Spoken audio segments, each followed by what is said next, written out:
Welcome back dear students. आज यहाँ पर हम जेनेटिक्स का काफ़ी इंपॉर्टेंट टॉपिक करने वाले। इससे पहले हम टॉपिक जो हैं कई सारे कर चुके हैं, जैसे कि बेसिक ऑफ जेनेटिक्स हम कर चुके थे। उससे पहले हमने देखा था जो क्रोमोसोम्स के स्ट्रक्चर को हमने डिटेल में देखा था। आज यहाँ पर हम देखने वाले हैं किस तरीके से जो आपके डीएनए होता है उसका रेप्लिकेशन किस तरीके से होता है, ये सारी फिनोमिना को हम यहाँ पर देखने वाले हैं। यानी कि डीएनए रेप्लिकेशन की प्रोसेस को हम यहाँ पर देखेंगे आज। डीएनए रेप्लिकेशन क्लियर, आपको अच्छे से जानना है डीएनए का रेप्लिकेशन क्या होता है। तो डीएनए रेप्लिकेशन को हम यहाँ पर आज देखने वाले हैं स्टूडेंट्स। क्लियर, क्या होता है डीएनए का रेप्लिकेशन। पहले आपने सेल साइकिल का थोड़ा सा आपको नॉलेज होगा, तो आपने देखा होगा कि डीएनए का रेप्लिकेशन जो होता है वो सेल साइकिल के एस फेज के अंदर होता है। एस फेज को हम सिंथेसिस फेज कहते हैं। यहाँ पर डीएनए जो है वो एक, अगर डीएनए का कंटेंट अगर 2C है आपका, तो सेल के अंदर डीएनए डबल होकर 4C हो जाता है एस फेज के अंदर। तो यानी कि डीएनए का डुप्लीकेशन कहाँ पर होता है? एस फेज के अंदर होता है। डीएनए जनरली कैसा होता है? डबल हेलिकल स्ट्रक्चर पाया जाता है। अब थोड़ा सा देखें, आपने अगर वाटसन एंड क्रिक मॉडल के बारे में आपको थोड़ा सा पता हो, तो जो डीएनए होता है इस तरीके के डीएनए के हेलिक्स होते हैं। ये हेलिक्स है, ये डीएनए का हेलिकल स्ट्रक्चर होता है, इस तरीके के हेलिक्स पाए जाते हैं। तो डीएनए के हेलिक्स जो है बहुत ज़्यादा, यानी कि 2 पॉली न्यूक्लियोटाइड चेन के बने होते हैं। 2 पॉली न्यूक्लियोटाइड चेन का एक डीएनए बना हुआ है, मान लो आपका। थोड़ा सा बेसिक आप जान लें, 2 पॉली न्यूक्लियोटाइड चेन है। एक जो पॉली न्यूक्लियोटाइड चेन है इसकी जो डायरेक्शन है वो 3 से लेकर 5 प्राइम है, जबकि दूसरे जो है वो एंटी पैरेलल होती है, यानी कि उसकी कहाँ से होगी? 5 प्राइम से लेकर 3 प्राइम की पोलैरिटी होती है। दोनों एक दूसरे से अपोजिट होती हैं। इन दोनों के बीच में अगर हम बात करें, 2 पॉलीन्यूक्लियोटाइड चेन जो होती है, यहाँ पर ये पूरा जो इसका, यानी कि ये जो पॉलीन्यूक्लियोटाइड चेन पूरी बनी हुई है, किसकी बनी हुई है? शुगर और फॉस्फेट की बनी हुई होती है। शुगर और फॉस्फेट की बनी होती है। शुगर में पेंटोस शुगर होती है, यानी कि डीऑक्सीराइबोज होती है, और फॉस्फेट ग्रुप होता है। तो ये 2 पॉलीन्यूक्लियोटाइड चेन जो होती है शुगर फॉस्फेट के बैकबोन की बनी होती है, जबकि इनके बीच में क्या होते हैं? यहाँ पर नाइट्रोजन बेसेस है और इधर भी नाइट्रोजन बेसेस है। तो इनके बीच में नाइट्रोजन बेसेस पाए जाते हैं। थोड़ा सा आप देख लें, इसके बीच में ये नाइट्रोजन बेसेस है, दोनों तरफ से जो अंदर की तरफ इन्वर्ट हैं। अब जैसे हम देख लेते हैं नाइट्रोजन बेसिस के बेसिस पर, मान लो अगर आप मान लो कि ये एडिनिन है और ये थाइमिन है, तो दोनों के बीच में 2 हाइड्रोजन बॉन्ड होंगे। ये ग्वानिन है, ये साइटोसिन है, कि दोनों के बीच में 3 हाइड्रोजन बॉन्ड होंगे। एडिनिन और थाइमिन के बीच में इस तरीके से 2 हाइड्रोजन बॉन्ड होंगे। तो इस प्रकार के टोटल आपके एक हेलिक्स के अंदर इस तरीके की 10 स्टेप्स पाई जाती है। 10 नाइट्रोजन बेसिस हमारे, हम ये कहते हैं कि पाए जाते हैं, ध्यान रखना है। क्लियर? तो एक हेलिक्स के अंदर आपके इस तरीके से 10 स्टेप्स आपको मिलती है। थोड़ा सा और बेसिक देख लें, एक हेलिक्स का जो, यानी कि एक हेलिक्स की लंबाई जो होती है आपकी, अगर नैनोमीटर में हम देखेंगे तो 3.4 नैनोमीटर होती है, और इन 2 के बीच की जो डिस्टेंस है यहाँ से यहाँ तक की, वो कितनी होती है आपकी? याद रखना है, 0.34 नैनोमीटर होती है। तो ये एक बेसिक हमने देखा कि इस प्रकार का हमारा डीएनए होता है। डीएनए के अंदर क्या होती है? 2 हेलिक्स, यानी कि 2 चेन जो होती है वो हेलिकल स्ट्रक्चर में पाई जाती है। ओके, अब इसके आगे हमें देखना है कि डीएनए जो है ये डबल कैसे होगा। डीएनए का डबल कहाँ पर होता है? डीएनए डुप्लीकेशन कहाँ पर होता है? सिंथेसिस फेज, यानी कि एस फेज के अंदर होता है सेल साइकिल के। तो किस प्रकार से होता है? क्या इस डीएनए को एक साथ खोलना पॉसिबल है? बिल्कुल नहीं है। एक हमारी ह्यूमन सेल के अगर हम बात करें, यानी कि एक सेल के अंदर डीएनए कितना होता है? 1 सेल के अंदर डीएनए की लंबाई कितनी है? 2.2 मीटर डीएनए है, और हमारी सेल को हम आंखों से नहीं देख सकते हैं, यानी कि नेक्ड आई से हम हमारी सेल को नहीं देख सकते हैं खुली आंखों से। तो एक डीएनए उसके अंदर 2.2 मीटर है। हमारे अंदर ट्रिलियंस सेल है। कितने सेल हैं? ट्रिलियंस में सेल है, यानी कि डीएनए का अमाउंट बहुत ज़्यादा है। और ऐसे में एक सेल के अंदर इतनी एनर्जी बिल्कुल नहीं है कि वो पूरे डीएनए को एक साथ खोल दे। यानी कि डीएनए को खोलना पड़ेगा, तो कैसे खोलना पड़ेगा? थोड़े थोड़े से पार्ट में खोलना पड़ेगा। एक छोटे से पार्ट में पहले खोलना पड़ेगा, और उसके बाद में उसको क्या करना पड़ेगा? साथ में ही, यानी कि पूरी चीज़ आपको ध्यान रखना है कि डीएनए जो होता है वो पूरी तरीके से हम ये देखेंगे कि डीएनए का जो फॉर्मेशन होगा वो पूरी तरीके से ऐसा होगा कि जैसे खुलना शुरू हुआ और वैसे ही बनना शुरू हो जाएगा, तभी जाकर पॉसिबल है, वरना बन ही नहीं पाएगा, क्योंकि उसको खोल पाएगा ही नहीं। एक सेल के अंदर इतनी एनर्जी नहीं है कि वो टोटल क्या कर सकते हैं? डीएनए को खोल पाएँ। क्लियर? तो इसके लिए हम देखते हैं कैसे क्या होता है। यानी कि ये सेल देख लिया आपने, ये इस तरीके आपका, यानी कि 2 चेन इस तरीके की अगर हम डायरेक्टली देखें तो ये इस तरीके के बीच में ऐसा मान लेते हैं हम, इस प्रकार का आपका डीएनए है। ठीक, अगर सीधा सा हम डायरेक्टली मान ले तो अब ऐसा क्या है, यानी कि इसको दोनों के बीच में बॉन्डिंग है, यहाँ पर हाइड्रोजन बॉन्ड है और हाइड्रोजन बॉन्ड खोलने के लिए भी हमें कोई चाहिए। तो इसके बारे में पहली चीज़ आपको ध्यान रखना है कि ये जो डीएनए का रेप्लिकेशन है पूरी तरीके से एंजाइम बेस्ड प्रोसेस है, पूरी तरीके से किस पर डिपेंड है, एंजाइम पर डिपेंड करता है। दूसरी इंपॉर्टेंट चीज़ याद रखना है कि डीएनए जो होता है उसका डुप्लीकेशन सेमी कंजर्वेटिव नेचर का होता है। सेमी कंजर्वेटिव का मतलब क्या है, यानी कि हमेशा जब डीएनए का फॉर्मेशन होगा, ध्यान रखना, हमेशा जब डीएनए का फॉर्मेशन होगा तो ये मान लो इस डीएनए के अंदर इससे अगर कोई नया डीएनए जाएगा तो इसकी एक टेम्पलेट है आपका, एक जो इसकी चेन है वो वैसी की वैसी टेम्पलेट होगा, यानी कि एक पेरेंट आपका टेम्पलेट हम ये कह सकते हैं कि जो नया डीएनए बनेगा उसमें एक जो आपकी चेन होगी वो पूरी तरीके से हम ये कहेंगे पेरेंट की होगी, जबकि दूसरी एक नई चेन बनेगी वो क्या होगी, न्यूली सिंथेसाइज्ड होगी। यानी कि हमेशा हम ये कहेंगे कि हमेशा पेरेंटल कैरेक्टर्स आएंगे, यानी कि हाफ कैरेक्टर जो होंगे वो क्या होंगे, पहले वाले डीएनए के होंगे। इस वजह से हम कहेंगे कि उसके आधे कैरेक्टर जो होंगे वो कंजर्व नेचर के होंगे, यानी कि सेमी कंजर्वेटिव नेचर के, इसलिए हम यहाँ पर कह रहे हैं डीएनए को। क्लियर? तो डीएनए का जो रेप्लिकेशन होता है वो सेमी कंजर्वेटिव नेचर का होता है। और कैसा होता है अब समझना, थोड़ा सा हम डायग्राम को अच्छे से समझने की कोशिश करते हैं और अब डीएनए के रेप्लिकेशन को हम डिटेल में समझने का कोशिश करते हैं। यहाँ पर कैसा डीएनए होता है एक्चुअल में। ये 2 चेन है आपकी, ठीक,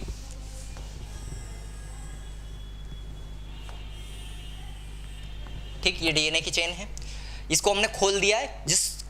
जहां से डीएनए खुल जाता है स्टार्टिंग में, जहां से खुलता है उस वाले पार्ट को हम कहते हैं रेप्लिकेशन फोर्क। क्या कहते हैं इसको? रेप्लिकेशन फोर्क कहते हैं, ध्यान रखना है।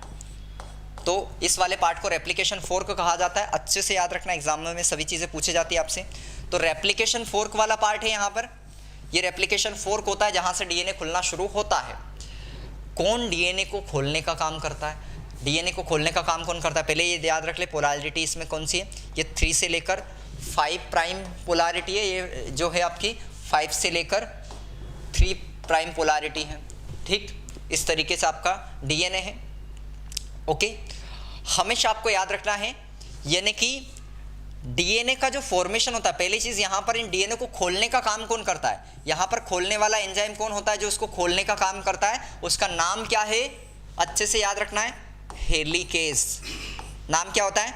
Helicase enzyme. तो हेलिकेज जो होता है वो डीएनए के हाइड्रोजन बॉन्ड को तोड़कर उसको खोलने का काम करता है। डीएनए के हाइड्रोजन बॉन्ड को तोड़ने का काम कौन करता है? हेलिकेज एंजाइम करता है। याद रख लेना अच्छे से, एग्जाम में यही पूछा जाता है सिंपल सा। तो हेलिकेज जो है वो क्या करता है? डीएनए के हाइड्रोजन बॉन्ड को तोड़कर इस तरीके से शुरुआत में खोलने का काम करता है।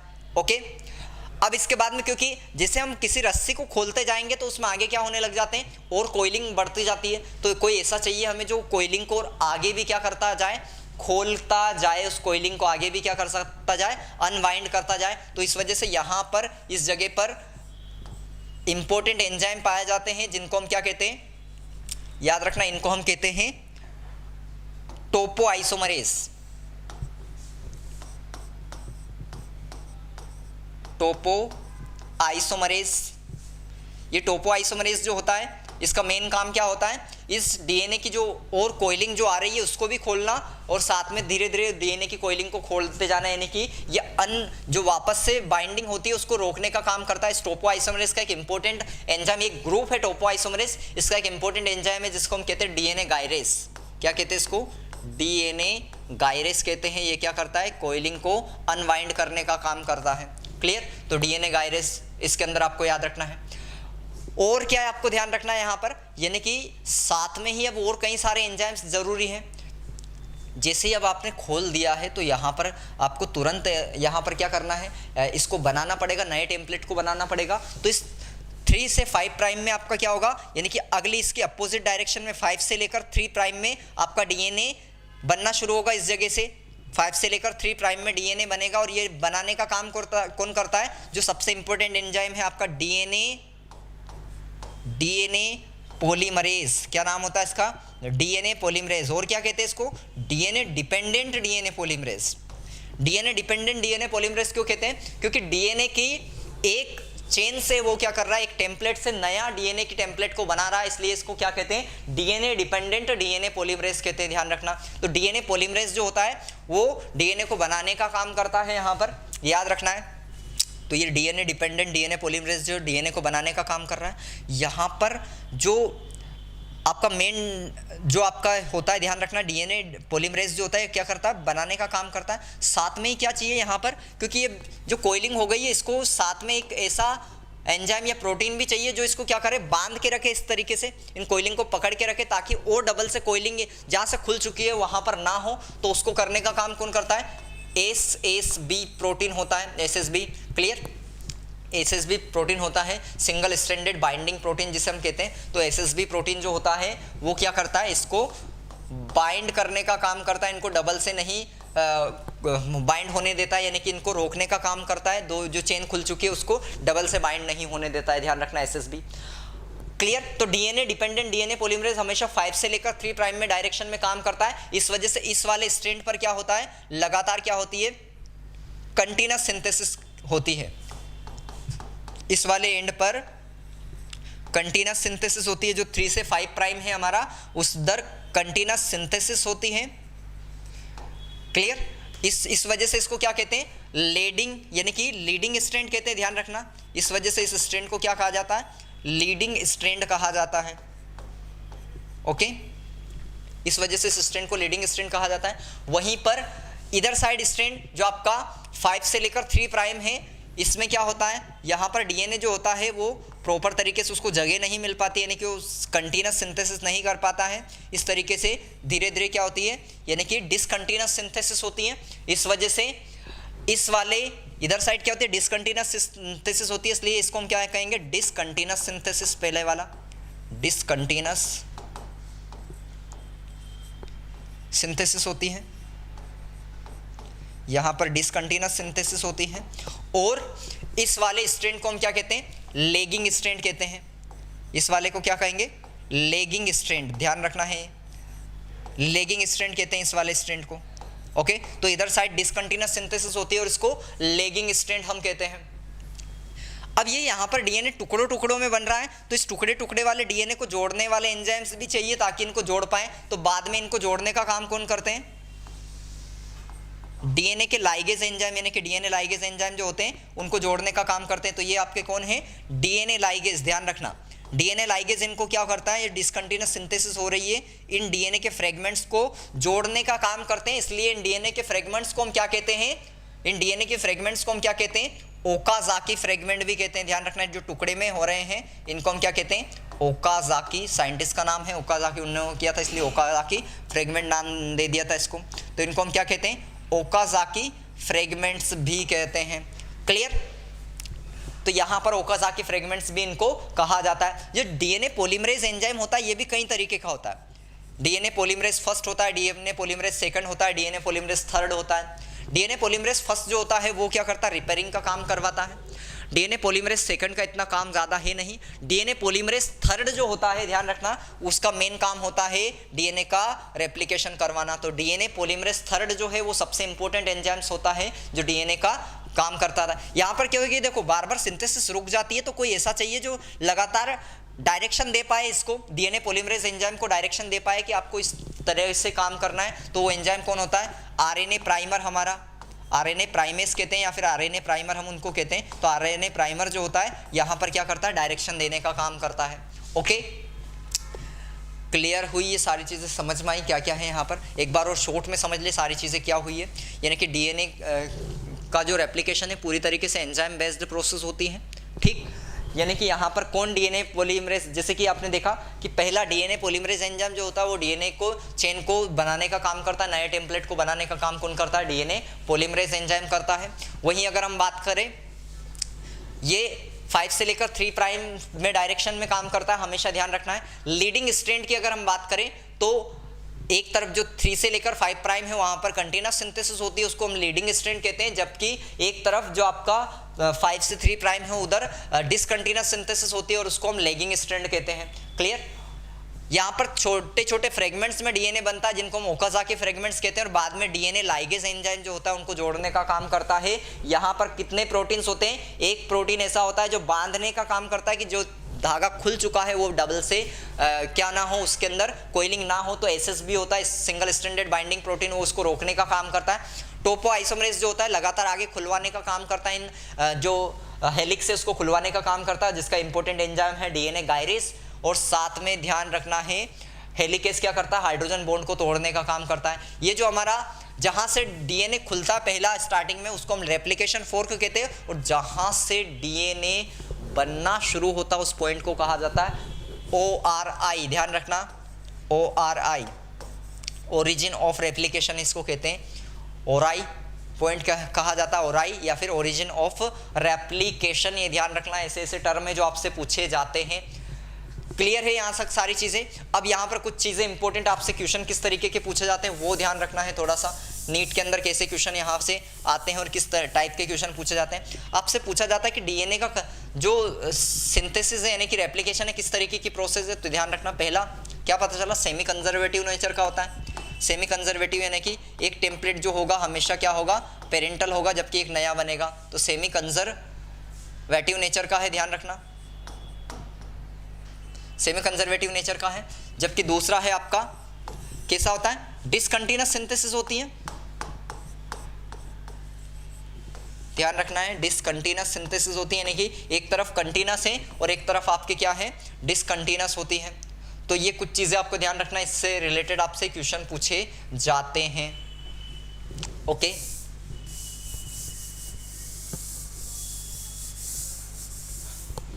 अब यहां से और कुछ इंपॉर्टेंट चीजें आपको ध्यान रखनी है जो आपसे पूछी जाती है। यहां तक आपको क्लियर है सारी चीजें? आपसे पूछा जाता है कि ये डीएनए जो होता है इसके अंदर कौन से ऐसे मटेरियल है या कौन से ऐसे सब्सटेंस है जो सबस्ट्रेट की तरह काम करते हैं। यानी कि यहाँ पर इतना एंजाइम, इतना डीएनए जो है उसके लिए सबस्ट्रेट की भी तो ज़रूरत होगी बनाने के लिए, उसकी चेन बनाने के लिए सबस्ट्रेट की ज़रूरत पड़ेगी, साथ में आपके क्या ज़रूरत पड़ेगी? एनर्जी की ज़रूरत पड़ेगी। तो ऐसा कौन सा मटेरियल है या सब्सटेंस है जो एनर्जी और सबस्ट्रेट देने का काम करता है? तो इसके लिए अच्छे से याद रखना है DNTP। DNTP क्या होता है? इसका फुल फॉर्म क्या है? अच्छे से याद रखना है आपका। DNTP क्या है? Deoxy ribo nucleoside triphosphate. क्या है? डीऑक्सी न्यूक्लियोसाइड ट्राइफॉस्फेट, ध्यान रखना है। DNTP जो होता है ये दो काम करता है यहाँ पर। एक तो सबस्ट्रेट जो होता है सबस्ट्रेट की तरह काम करता है डीएनए के, जब बनता है डीएनए तो उसमें सबस्ट्रेट की तरह काम करता है आपका DNTP, और साथ में ही एनर्जी का प्रोडक्शन का काम करता है यानी कि एनर्जी देने का काम करता है। तो दो तरीके के काम करता है, एक तो सबस्ट्रेट की तरह काम करता है और एक एनर्जी प्रोवाइड करने का काम करता है। तो दो मेन फंक्शन है DNTP, डीऑक्सी न्यूक्लियोसाइड ट्राइफॉस्फेट के। ये काफ़ी ज़्यादा इंपॉर्टेंट है, आपसे एग्जाम के अंदर बिल्कुल पूछे जाते हैं, तो याद रखना है आपको। वहीं अगर हम बात करें जैसे डीएनए है, अब डीएनए की प्रोसेस जो होती है काफ़ी ज़्यादा तेज़ी से होती है। डीएनए रेप्लिकेशन की प्रोसेस जो होती है काफ़ी तेज होती है।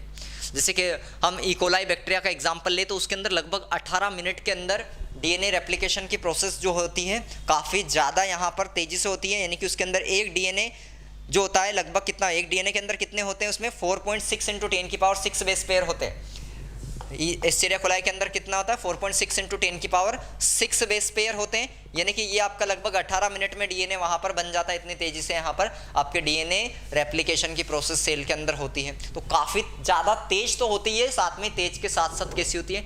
इफेक्टिव होती है। यानी कि यहाँ पर बिल्कुल भी कोई गड़बड़ नहीं होती है। अगर कोई सी भी गड़बड़ आ जाती है, कोई सी भी गड़बड़ हो जाए तो ऐसे में क्या हो सकता है? म्यूटेशन हो सकता है, और म्यूटेशन अगर होगा तो उसका इफेक्ट जो है वो आपको नेक्स्ट जनरेशन में देखने को मिलेगा। इस वजह से डीएनए की रेप्लिकेशन प्रोसेस जो होती है ये कैसी है? इफेक्टिव तो है ही सही, बहुत तेज तो है, फास्ट तो है ही सही, इसके साथ कैसी है? बहुत ज़्यादा हम ये कहेंगे कि क्लियर इफेक्टिव प्रोसेस होती है जिसमें कोई गड़बड़ की हमें संभावना नहीं रहती है। अगर गड़बड़ होगा तो ऐसे में कई सारी प्रॉब्लम्स आ सकती है, म्यूटेशन आ सकता है, म्यूटेशन की वजह से पॉलीप्लॉइडी हो सकती है, यानी कि क्रोमोसोम नंबर है वो ज़्यादा भी हो सकते हैं या फिर हम ये कह दें कम हो सकते हैं, जो हम आगे देखेंगे कि म्यूटेशन कैसे होता है। म्यूटेशन एक तो इस तरीके से भी होता है, यानी कि अगर डीएनए के रेप्लिकेशन के टाइम पर अगर कुछ गड़बड़ हो जाए तो ऐसे भी म्यूटेशन हो सकता है। ओके स्टूडेंट्स, तो यहाँ पर हमने डीएनए रेप्लिकेशन की सारी प्रोसेस जो है उसको अच्छे से हमने देख लिया। आई होप कि आपको जो डीएनए रेप्लिकेशन की प्रोसेस है वो अच्छे से समझ में आई होगी। अगर लेक्चर अच्छा लगे तो आप शेयर जरूर करें, अगर शेयर यानी कि लाइक शेयर करें और चैनल को सब्सक्राइब जरूर करें। ओके, मिलते हैं नेक्स्ट वीडियो के अंदर।